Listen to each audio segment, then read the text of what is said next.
Imagine walking into a school at like 10 in the morning, and by 10:15, a second grader sitting in the corner has completely just entirely finished her math curriculum for the year. Wow. Right, she's just blazing through equations like a seasoned accountant. But then you look two desks over, and another student is quietly sobbing, like actively refusing to eat her morning snack because she's just desperately trying to earn 5 more minutes of digital learning time to unlock her next milestone. So welcome to Alpha School. It's a really jarring contrast. I mean, you have this massive promise of superhuman academic efficiency, right? And it's colliding head-on with the raw, messy reality of, well, a child's emotional bandwidth. Exactly. And if you are a parent right now or really just someone interested in the future of how we learn, you are probably feeling this massive tug of war. Half of you wants your kid to have this ultimate technological advantage, and the other half is, terrified they're going to turn into a burnt out iPad zombie. So, welcome to your custom tailored deep dive. We are jumping straight into a massive disruption in education today. We're talking about alpha schools and the rapidly expanding world of AI-driven, hyper-personalized learning. Yeah, and to give you the full picture here, we are pulling from a really diverse stack of sources today. We have the official company claims and the platform data coming directly from Alpha's co-founders, Joe Lament and Mackenzie Price. But we're weighing that against some incredibly hard-hitting investigative exposés from Wired, NPR, WBUR, and 404 Media. These are journalists who actually went physically into these schools. Right, they got on the ground. And to make sure we aren't just, trading opinions here, we're grounding all of this in academic frameworks too. Specifically, a brand new 2025 systematic review by Fortuna and colleagues, which was published in Social Sciences and Humanities Open. A really comprehensive study. Yeah, it really is. So our mission today is to cut through the noise and figure out, is condensing a traditional school day into a 2-hour AI-optimized sprint the ultimate educational breakthrough? Or is this just a deeply flawed, gamified psychological experiment on children? Okay, let's unpack this. Well, let's start with the sheer mechanics of the claim. Because on its face, telling parents you can condense a 200-hour academic year into a fraction of the time, I mean, it sounds like snake oil. Oh, absolutely. But to understand how they even attempt this, you really have to look at the founder, Joe Lehman. He comes from enterprise software. He founded a company called Trilogy. So he didn't approach this like a teacher, he approached it like a systems engineer debugging a very slow, inefficient program. I'm just trying to wrap my head around what that actually looks like in practice, because a traditional school day is very much an industrial assembly line. Right. The bell rings, you sit, you get 45 minutes for math. And it doesn't really matter if you grasp the concept in 5 minutes or if you're completely lost. The conveyor belt just moves forward. And that's exactly the core inefficiency Lehman wanted to solve. So at an Alpha campus, for the first 2 hours of the day, kids put on noise-canceling headphones, stare at their screens, and work completely independently on this proprietary AI platform called TimeBack. And the whole engine powering TimeBack is a concept called mastery-based progression. Okay, let me stop you there, because mastery-based progression sounds like textbook jargon. Yeah. How does that actually function for a 10-year-old staring at a screen? Fair question. Mm-hmm. So in a standard classroom, a teacher gives a quiz on fractions. Yeah. You might get 70%, meaning you miss 30% of the core concepts, right? Yeah. But the class moves on to decimals on Tuesday anyway. So you carry that 30% deficit with you forever. The TimeBack system categorically refuses to let that happen. It constantly diagnoses your gaps in real time. If you don't hit roughly 90% accuracy, the software literally will not unlock the next topic. Oh, wow. So it forces you to actually learn the material before you level up. Exactly. It kind of reminds me of how traffic works. Like a traditional school year is like a slow-moving convoy on a single-lane highway. Yeah. Everyone travels at the speed of the slowest truck. If someone stalls, the whole convoy stops. But Alpha's AI system puts every kid in their own self-driving sports car. If you already know fractions, you just press the gas and accelerate right past it. You're not waiting for the rest of the class. That's a great way to visualize it. And the system keeps them moving fast by managing what learning scientists call cognitive load. Think of your brain like a computer with a limited amount of RAM. If a lesson throws 5 new variables at you at once, your RAM crashes. You get overwhelmed and tune out. The AI monitors your error rate click by click. If you start making mistakes, it strips away the noise and feeds you just one new variable at a time, keeping you in this perfect sweet spot of 80 to 85% accuracy until you master it. But hold on, if these kids are in their individual sports cars just blasting through their entire academic workload by noon, I mean, I'm hitting a logical wall here. You can't just let a building full of 10-year-olds roam around unsupervised for the next 6 hours. What is a school actually doing with them for the rest of the day? And this is where Alpha completely pivots. Because the AI software is handling 100% of the direct instruction, the traditional role of a human teacher delivering content at a whiteboard is completely eliminated. Instead, Alpha hires what they call guides. Guides. Yeah, guys. And they're reportedly paying them six-figure salaries to attract top-tier talent. Wait, 6 figures? I would assume paying someone 6 figures means they have multiple PhDs in, like advanced calculus or literature or something? Actually, no. Content expertise is completely irrelevant for a guide. Their job is purely focused on motivation, coaching, and social-emotional needs. They are literally walking the floor, making sure kids aren't getting frustrated. Because the academics are handled in the morning, the entire afternoon is freed up for hands-on life skills workshops. What kind of workshops? We are talking about deep, immersive sessions on leadership, public speaking, entrepreneurship, and building grit. So they're functioning much more like a high-performance sports coach than a math teacher. Yeah, precisely. And what's fascinating here is the massive validation this specific division of labor is getting from tech luminaries. Geoffrey Hinton, who is widely considered one of the pioneers of artificial intelligence, explicitly endorsed this model. Really? Hinton endorsed it. Yes. His argument is essentially that an AI tutor is infinitely better at giving a student the exact technical answer they need at the exact millisecond they wonder about it.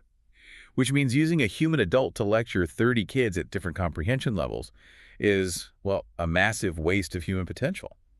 Human is much better utilized as a mentor. I mean, I see the appeal of that utopian vision. You optimize the technology to do the robotic work, and you optimize the human to do the empathetic work. But we really have to move past the pristine blueprints of the time-back engine and look at what happens when human psychology actually collides with this hyper-efficient system. Right, the messy part. Yeah. If the tech is supposedly this perfect, what is the catch? The catch is that children are not algorithms. They are complex, deeply emotional beings. And the results we're seeing in the source stack are incredibly polarizing. Let's establish the high watermark first, though. Alpha claims that their external test scores using MAP growth assessments show their students growing 2.3 times faster than U.S. national norms. Quick clarification on MAP growth for those who aren't in education.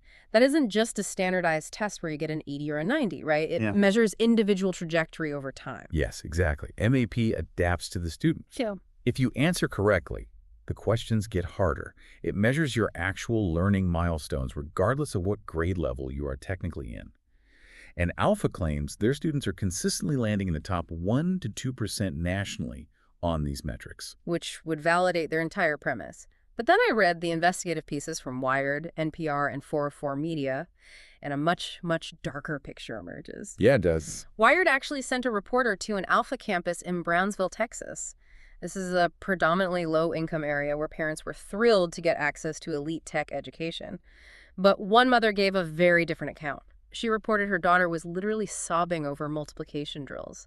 The child was refusing to eat her snacks. Wow. And not because the AI was forcing her, but because she was so desperate to earn more learning time points on the app. And that detail completely shatters the narrative of empowered, joyful learning. It shifts the description from a tailored tutoring experience into something that closely resembles a compulsion loop. Here's where it gets really interesting. If this system is successfully gamifying math to the point where a young girl skips meals to get more points, are we actually building better learners? I have to push back on the idea that these MAP scores mean they are geniuses. Is a valid pushback. Is this intense motivation loop acting less like an empathetic tutor and more like a mobile game addiction? I mean, are we treating a child's education like a video game speedrun, where they just optimize for the correct clicks to get a dopamine hit at the expense of actually understanding the math? That is the exact tension educational neuroscientists are raising. Jared Cooney-Horvath is featured in our sources, and he cautions that real learning, the kind that biologically wires your brain for deep, lasting comprehension, is inherently slow. It is effortful. It requires you to sit with confusion. Meaning that struggling with a concept isn't a failure of the system. The struggle is the mechanism of learning itself. Yes. The friction builds the neural pathways. So when Alpha markets the claim that kids are learning 10 times faster, Horvath critically analyzes that math. He points out the absurdity of it. If a student is genuinely learning 10 times faster, and you take that literally, a child would finish their entire K through 12 education by the second grade. Which is obviously impossible. Right. It is impossible. What that suggests is that what the time-back system is measuring isn't deep understanding. It's measuring rapid pattern recognition. Just figuring out the underlying logic of the multiple choice test. Like if I click C after this type of prompt, I get the confetti animation. Exactly that. And it's crucial to note that those sky-high MAP scores, alpha touts, they are internally generated and reported. They lack public third-party audits. Oh, that's a huge caveat. It is. Furthermore, NPR and 404 Media found severe quality control issues with the AI itself. They discovered that some of these AI lesson plans were poorly constructed, hallucinating facts, or just completely illogical. In the younger grades, they found there wasn't even a dedicated social studies or history curriculum. Wait, really? None at all. I guess because history is messy and subjective, whereas math is a binary correct or incorrect input that an AI can easily grade. Yes. The curriculum was intensely narrowed to focus only on measurable outputs that feed the algorithm. But wait, if this system is successfully gamifying learning to the point of compulsion, it has to know exactly what psychological buttons to push for each specific kid. It needs to know when to offer a hint, when to withhold a reward, when to push harder. It can't know that without watching their every move. Let's talk about the surveillance required to actually make this work. Yeah, the one-to-one personalization isn't magic. The data extraction isn't just a byproduct. It is the fundamental fuel of the engine. Think of it like a biological feedback loop in a wearable fitness tracker. The AI can only know when to push you and when to ease up if it can continuously monitor your vital signs. I read the list of what independent analysts found Alpha is tracking, and it is staggering. We are talking about continuous screen recordings, webcam video feeds, eye tracking, keystroke logs, and location data. All of it. All of it fed in real time into the algorithm. And the most jarring detail comes directly from Alpha's own parent handbook, reported by Wired. It explicitly states there is no expectation of privacy on campus. Parents actively have to navigate an opt-out process to stop the recordings. If we connect this to the bigger picture, the 2025 Systematic Review by Fortuna and colleagues frames this trade-off perfectly. Their research undeniably shows that adaptive AI boosts engagement. Tailored hints work. Real-time feedback works. But the review makes it abundantly clear that this level of efficacy inherently demands vast amounts of behavioral data. It's a trade-off. A huge one. The algorithm's accuracy in predicting a child's cognitive load is directly proportional to the intimacy of the data it extracts. It needs to see the micro-expressions of frustration on a child's face before they even realize they are frustrated. It's a direct transaction. Give me your child's every eye movement and keystroke hesitation, and I'll give you a customized math problem that keeps them engaged. Which brings up a massive question about where this is heading. The founders of Alpha aren't just trying to run a few private schools. They have explicitly stated their vision is to make time back the Shopify for schools. Right, the underlying infrastructure. Exactly. They want it to be the operating system for education globally.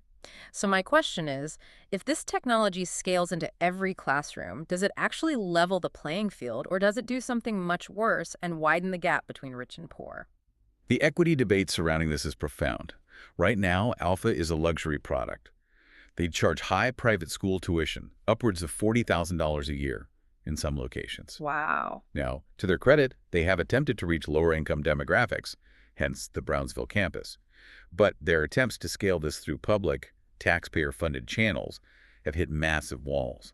Their affiliate charter school network, Unbound Academy, faced rejections from education boards in several states. I'm curious why a public school board would reject it.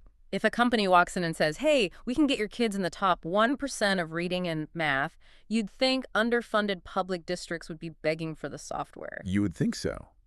But state officials cited their completely untested methodologies and the massive gaps in curriculum we talked about earlier. Public systems require verified, peer-reviewed standards. The classic Silicon Valley ethos of move fast and break things clashes violently with public education regulations, where the things you are breaking are children's developmental years. Yeah, you can't just run a beta test on a generation of kids. But even with those rejections, the core concept is bleeding into the public sector anyway, isn't it? It absolutely is. The model is inspiring grassroots public experiments that bypass the Alpha brand entirely. For example, a rural North Carolina district is currently building a microschool modeled completely on this 2-hour concept. Really? A public school? Yeah. They are using an existing off-the-shelf AI tutor called conmigo, for core academics in the morning. And in the afternoon, the students are tasked with managing a real Airbnb property to learn entrepreneurship. That is wild. Explain to me how a middle schooler manages an Airbnb instead of sitting in a traditional classroom. Well, they are writing the listing descriptions, calculating the profit margins on cleaning fees, communicating with guests, and figuring out how to handle a plumbing emergency on a Saturday. It is applied real-world friction. I mean, that sounds incredible on paper, but when you zoom out and look at the trajectory of all this, it really feels like we are moving toward a highly stratified future. It feels like we are approaching a world where deep, meaningful human connection with a highly trained teacher becomes a luxury good reserved for the rich, while millions of public school students are managed by cheap, scalable algorithms monitoring their eye movements. And this raises an important question regarding governance. How do we regulate an education ecosystem that is increasingly driven by private tech platforms?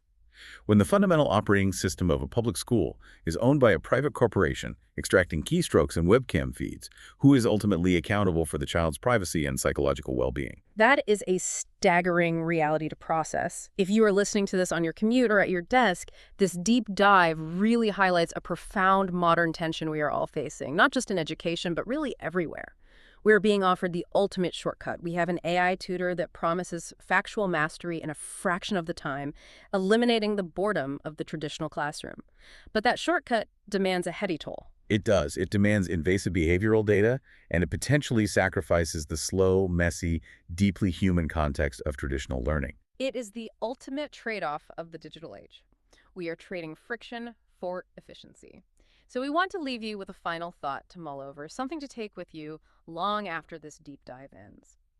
If we successfully use artificial intelligence to remove all the friction, all the waiting, and all the cognitive struggle from a child's academic learning, what happens to human resilience? When these hyper-optimized, fast-tracked students eventually graduate and encounter a messy, real-world problem, a problem that can't be solved by an algorithm feeding them perfectly tailored hints and immediate confetti animations, will they have the patience to solve it? Alpha schools may have shattered the factory clock, giving kids their time back. But in replacing the assembly line with a high-speed algorithm, we really have to wonder if we're preparing them for the real world or just training them for the next level of the game.